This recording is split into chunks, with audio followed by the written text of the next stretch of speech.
Cześć, tu Agata Herman i dzisiaj pokażę Wam pomiar twardości.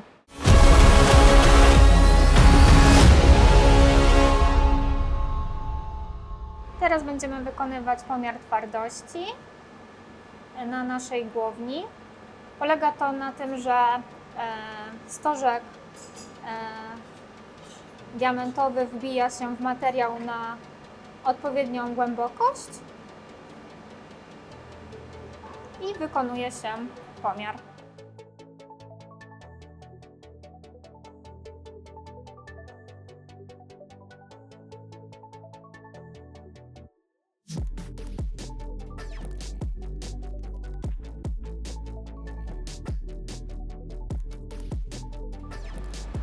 Ok.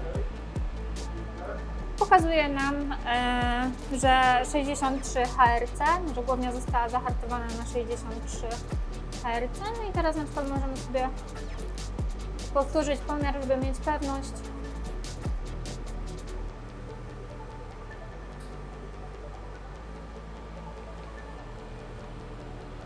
Czy aby na pewno została nasza głownia dobrze zahartowana. Jest to stal M398.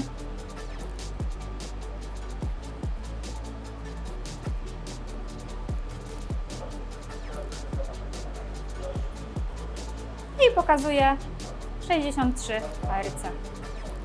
Wszystkie nasze głownie są wysyłane do hartownika, który hartuje u siebie.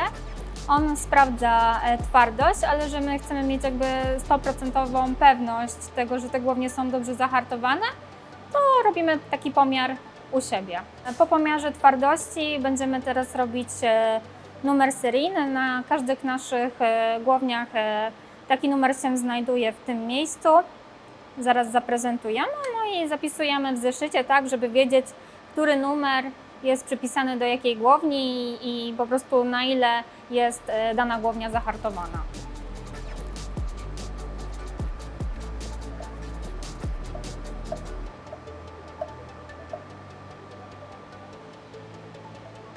No i mamy sobie program,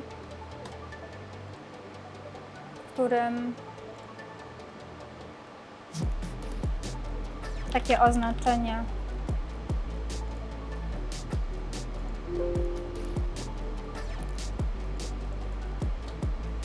zapisujemy.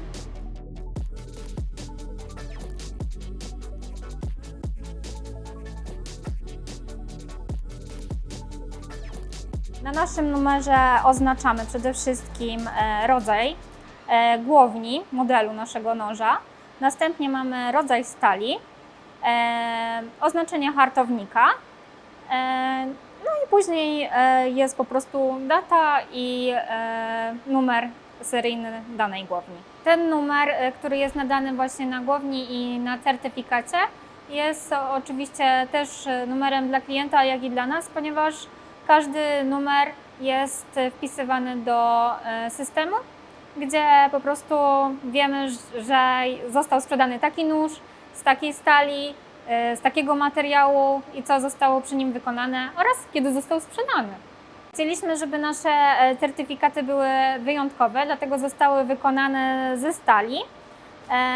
Dzięki temu uzyskaliśmy kolory na naszym certyfikacie, gdzie wykonujemy je po prostu na naszym laserze typu MOPA.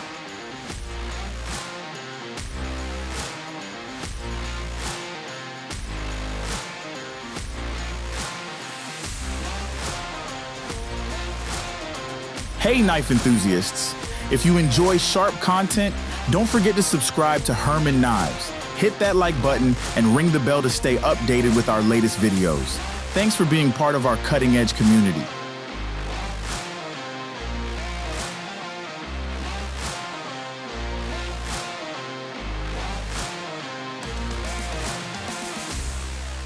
Trochę tutaj mamy ciasno, ale przyszła nam nowa zabawka. Co my tutaj mamy?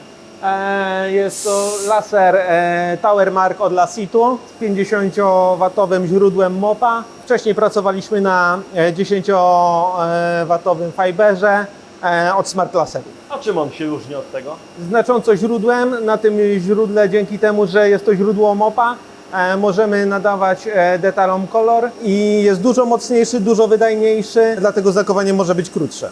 Na starym laserze trochę mieliśmy ciasno, a tutaj jakie jest pole robocze? Pole robocze soczewki jest 160 na 160, ale dzięki temu, że laser ma ruchomą oś X, możemy nią przesuwać, przez co pole robocze radykalnie się powiększa.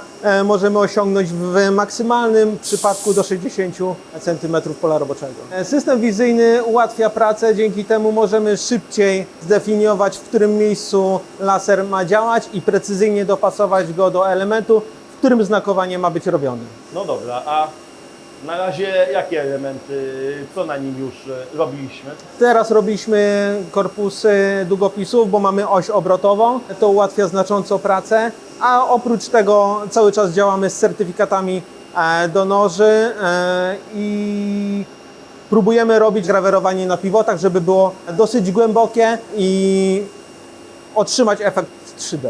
No właśnie, jeśli chodzi o głębokie grawerowanie, to bardzo podobają mi się ostatnie wstawki. Poza tym, że zrobiłeś na nich fajne kolory, to w wielu miejscach mają fajne żłobienia, fajną taką trójwymiarowość. Długo idzie taka wstawka? Takie teksturowanie trwa od 2 godzin plus. Niestety głębokie palenie wymaga tego, żeby detal był później laserem czyszczony, przez co ten nagar, który się tworzy przy głębokim grawerowaniu, jest usuwany. A teraz trudniejsza rzecz. Co trzeba zrobić, żeby taki w wielu kolorach rysunek uzyskać? Tego typu rzeczy wielokolorowe wymagają dużo pracy, ponieważ każdy element osobno jest zaznaczany w programie, wybierany jest osobno kolor do danego elementu, przyporządkowywany miejscu, w którym ma być grawerowany i dopiero wtedy może być wypalony. No dobra, a jak ustawiasz, jaki ma być kolor? Kolory ustawiamy parametrami od mocy poprzez częstotliwość wiązki, ilość przejść, jakie wiązka robi na danym elemencie. Tych parametrów jest bardzo dużo, każda zmienna wprowadza inny kolor. Czyli z tego, co pokazywałeś wcześniej, wychodzi na to, że właściwie, żeby uzyskać efekt taki, jaki się chce, to trzeba sporo prób porobić. Nie dość, że sporo prób, to jeszcze wymaga to bardzo dużo pracy od operatora, bo nieduży element będzie się zupełnie wypalał inaczej niż element duży, gruby. Ma wpływ temperatura otoczenia, temperatura rzeczy, która odbiera ciepło. Jest tyle zmiennych, żeby takie kolory wyszły powtarzalnie, że to naprawdę ciężko opisać. Czyli docencie. Polish Custom Knives is a place where you can find knives from our Polish craftsmen. We can assure you in one thing, each piece which reaches your hand is a sign of passion and commitment, connected with a high-quality material, made not only to make you happy with its utility, but also with its beauty. Please enjoy your shopping, and we stay at your service at all times.